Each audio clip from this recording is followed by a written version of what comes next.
Alright, what's going on, you guys? Welcome to Real Madrid Hub again. I'm your host, Dr. Jota, and in this video I will keep talking about La Superliga, the European Super League, because according to El Confidencial, it's still a project that is alive. I mean, it's not dead at all, and after a very tough and hard research, the journalist from El Confidencial confirmed that every single original member of the project of the European Super League, including to the English teams, are still or are keeping their shares in the company.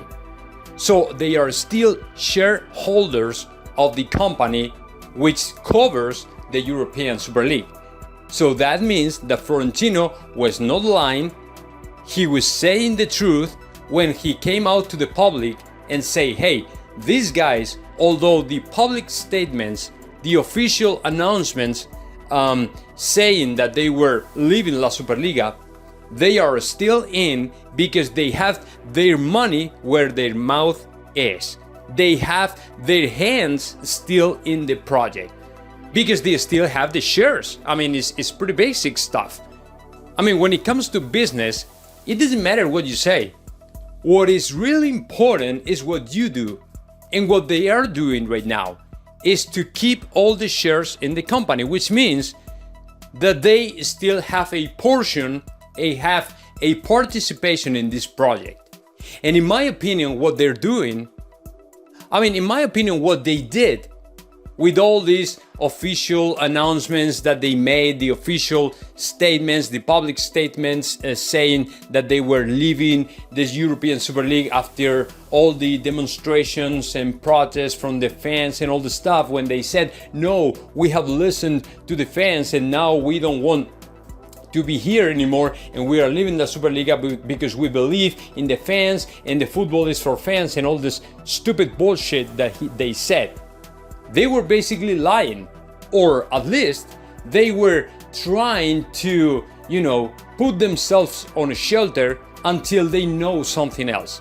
I mean, as you probably know, today the European Court, it's not the Supreme Court, it's something different, but the European Court has to rule about La Superliga and the monopolistic position of UEFA in the soccer spectrum, right?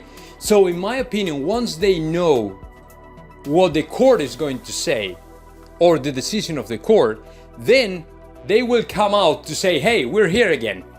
So this kind of position, in my opinion, is very, is shame on you guys. Why are you not defending and protecting your project when you know that if Florentino Perez is involved in that project, the chances for you to win are so high?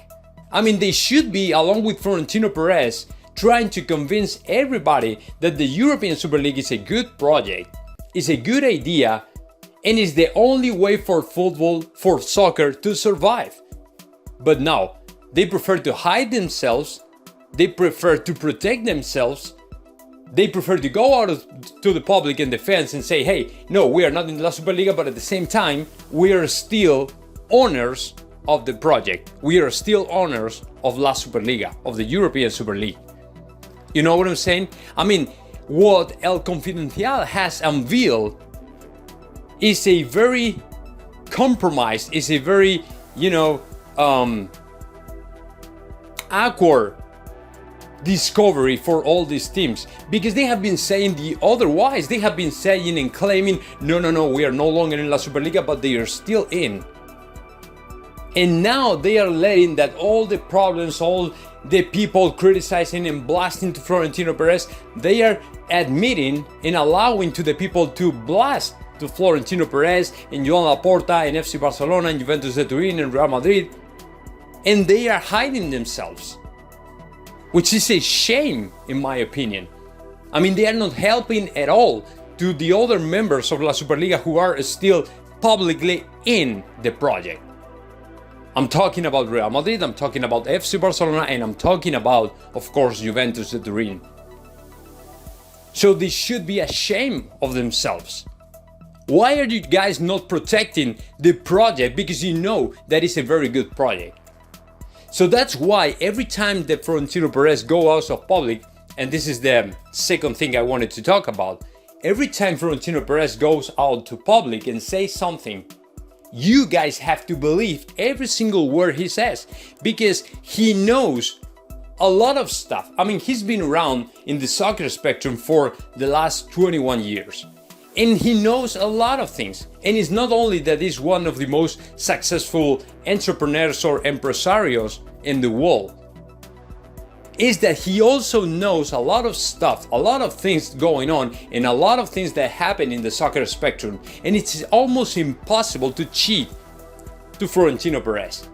And of course, it's impossible for me to think that Florentino Perez is going to lie in a very important, in such an important topic for the soccer spectrum, and of course for the soccer fans and all the stuff. If he says that soccer is going to bankrupt soon, it's because it's true. It's very true, and he has all the facts. You know, he can show off every single, charts and graphics and stuff like that and say, hey, and prove it. And prove that the soccer is no longer a very profitable business for anybody. For anybody, unless that you do something, that you take action and do something to rescue or save soccer. And the only way for me to save soccer right now is the European Super League. To create such a competition, a super massive and big competition between the best clubs in the world, with the most, fans all around the world, to create biggest or bigger audiences, so the rights for streaming these games are so high and profitable enough for everybody. For example, Chelsea has won the Champions League, right? And they have made apparently about 106 million euros. I mean, the price is that, like around 100 million euros. With La Superliga, they would have made about 400 million euros, and I'm not including all the prices, all the money they would have made for streaming, from the rights of television, which is about, which channel or which TV channel is going to broadcast or stream the team games and the matches and all the stuff. If you include that, then the number is going to skyrocket. It's going to the roof. It's about, $1 billion. You know what I'm saying? So that's why it's so important for us, for everybody, to keep the European Super League alive. And the good news is that now El Confidencial has unveiled that this project is still alive, because all the members, all the original members, including to the English teams, are still in, and they are keeping their shares in the project. So in my opinion, this is very good news, and this is something that we wanted to hear about La Superliga and all the stuff. And now the next step, the next thing that has to happen is the decision from the European Court, which is going to be very soon, in my opinion, because they cannot delay, they cannot take so much time to decide something about, which is very important. It's so important to determine if UEFA is a monopoly or not. So now let me know your thoughts about that. Just comment in the section below, and of course subscribe my channel, Real Madrid Hub.